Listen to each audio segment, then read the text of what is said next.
Hi hello friends, welcome back my channel. Losliya ஜம்ஸ்கட் ஹரி பாஸ்கர் நடிப்பில் வெளியாகியிருக்க மிஸ்டர் ஹவுஸ் கீப்பிங் திரைப்படம் எப்படி இருக்குன்னு பார்க்கலாம் வாங்க. கதைன்னு பார்த்தீங்கன்னா, காலேஜில் லாஸ்லியாவை துரத்தி காதலிக்கிறாரு ஹரி பாஸ்கர். ஆனால் லாஸ்லியா அவரது காதலை ஏற்காதனால காலேஜ் முடிஞ்சு 4 ஆண்டுகளில் வேறு ஒரு பெண்ணை காதலிச்சு வாழ்க்கையில் செட்டில் ஆவேன்னு ஹரி பாஸ்கர் சவால் விடுறாரு. அதன் பின்னாடி 4 வருஷம் கழிச்சு ஹரி பாஸ்கர் ஒரு தடையாக காதலித்த பெண்ணுக்கு திருமணமாகுது. அதனை தாங்கிக் கொள்ள முடியாமல் தற்கொலைக்கு முயற்சிக்கிறாரு ஹரிபாஸ்கர். அவரை நண்பர் ஷாரா வெளியே அழைத்து செல்கிறாங்க. ஒரு கட்டத்தில் ஹவுஸ் கீப்பிங் வேலை ஹரி செல்ல வேண்டிய சூழல் ஏற்படுது.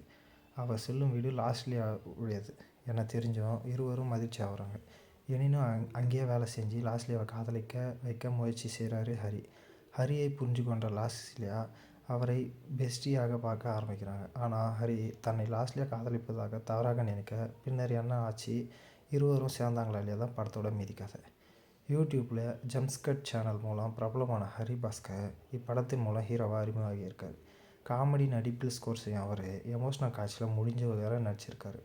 லாஸ்ட்லியா இசை என்ற கதாபாத்திரத்தில் சிறப்பாக நடிச்சிருக்காங்க. படத்தோட பலமே கலாட்டான திரைக்கதை தான். காமெடிக்கு மட்டும் முக்கியத்துவம் தராமல் காதல், குடும்பம் என எல்லா ஏரியாவிலும் நல்லா ரைட்டிங் இருக்கிறதுனால படம் எங்கும் சலிப்பு இல்லாமல் போகுது. ஆனால் ஹரி பாஸ்கருக்கு காதலி இசை தன்னை பெஸ்டியாக பார்த்தார் என்ற உண்மை தெரியும் இடத்துல படத்தை முடிச்சிருக்கலாம். அதன் பின்னரும் படம் ஓடுவது சற்று அலட்சியத்தை தவிர்க்க முடியவில்லை. இளவரசன் உமா ரவிச்சந்திரன் குறை சொல்ல முடியாத அளவிற்கு யதார்த்த நடிப்பில் ஸ்கோர் செஞ்சுருக்காங்க.